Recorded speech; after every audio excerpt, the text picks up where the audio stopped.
여기는 김구 선생님 묘역입니다. 중국 임시정부 탐방을 잘 마치고 와서 효천에 왔습니다. 이곳이 얼마나 중요하고 의미 있는 곳인지를 다시 한번 생각해보게 된 중국 탐방이었고, 개인적으로는 가기 전에 여러 가지 생각으로 마음이 복잡했거든요.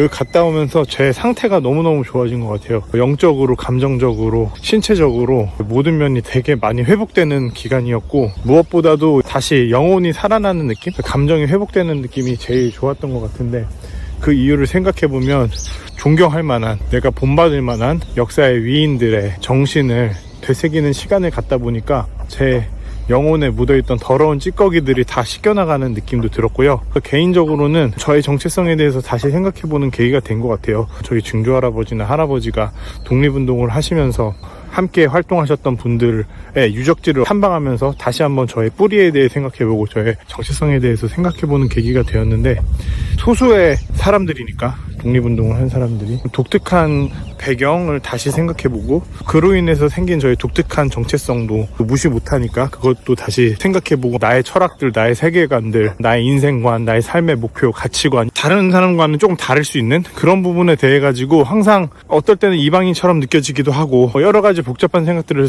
성장하면서 생각을 했는데, 그런 생각을 한 이유는 내가 이 세상이나 사회를 바라보는 관점이 항상 뚜렷하고 확고하고, 나의 성향이나 가치, 삶의 철학, 이런 것들이 확고하다는 생각을 어려서부터 했었거든요. 그게 어디서 비롯됐을까 생각해보면 결국에는 가정 환경인 건데, 누구든 저의 가문적 배경, 가족적 배경, 가족의 역사를 생각해보면서 이런 것들을 내가 단순히 그냥 받아들이고 살 게 아니라 적극적으로 이해해야 되겠다, 그리고 적극적으로 해석해야 되겠다.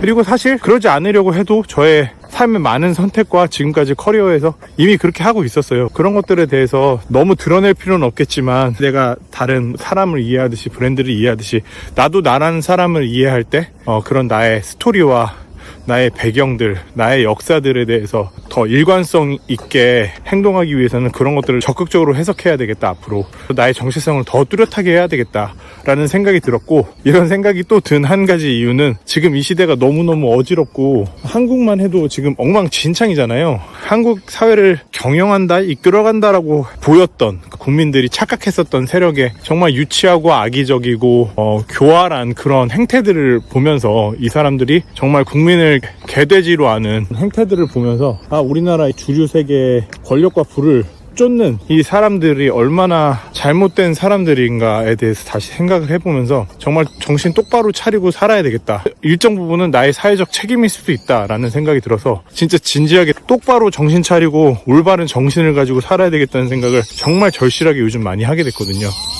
시대의 위기, 나의 가문적 배경 생각해보면서 이번 임시정부 이 탐방 다녀오면서 정말 좋은 시간을 보냈습니다. 선생님의 묘입니다. 방금 전에 여기 효창원에서 어떤 할아버님을 뵈가지고 가는데 김구묘소 들어가시더라고요. 안내를 해드리면서 여기입니다 이렇게 말씀드렸더니, 갑자기 저한테 김구에 대해서 다시 평가가 이루어지고 있다면서 소련과 어쩌고 저쩌고, 공사나 어쩌고 저쩌고 얘기를 하시는 거예요. 제가 어르신, 제가 독립유공자 후손이어가지고 좀 잘 아는데요, 이런 거는 아닌 부분이 있고, 우리나라에 괴롭히던 사람들은 일제다 이렇게 얘기를 드리니까 자리를 피하시더라고요.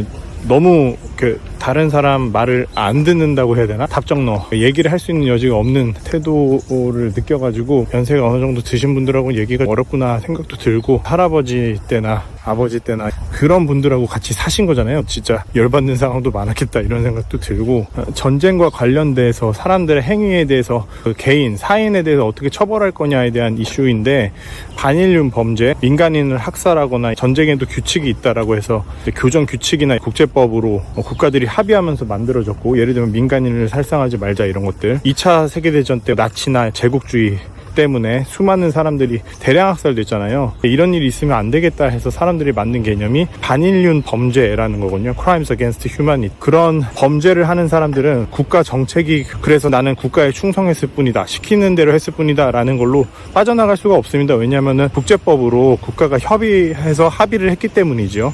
반인륜 범죄라고 했을 때 민간인을 대량 학살하는 거, 전쟁 중이라고 할지라도 이렇게 하지 말자라고 한 거고, 난징 대학살 기념관이 이제 그런 걸 한 사례가 되겠죠. 있었죠. 그런데 우리나라에서 독립운동가들이 했었던 독립운동에 대해서 입에 담기도 어렵지만 테러리즘이라고 일컫는 사람들이 있어요. 이거는 전쟁 범죄자가 자신의 범죄를 피하기 위해 가지고 나는 테러를 당했다라고 할 것 같은 그런 말을 우리나라가 직접 하는 사람들도 아주 소수긴 하지만 봐서 충격을 받을 수밖에 없는데요. 이러한 주장은 기본적으로 아주 몰상식한 주장입니다. 개념이 어떤 건지 자체를 모르는 주장이어서 사실은 논할 가치가 없는데요. 예를 들면 테러리즘이라는 정의는 민간인 학살에 해당되는 개념이에요. 무차별하게 민간인을 대상으로 하는 생명이나 안전에 위협을 준 손해를 끼친 것을 테러리즘이라고 하고 테러 행위라고 하는 거거든요. 대표적으로 미국에서 있었던 9.11 사태, 이게 테러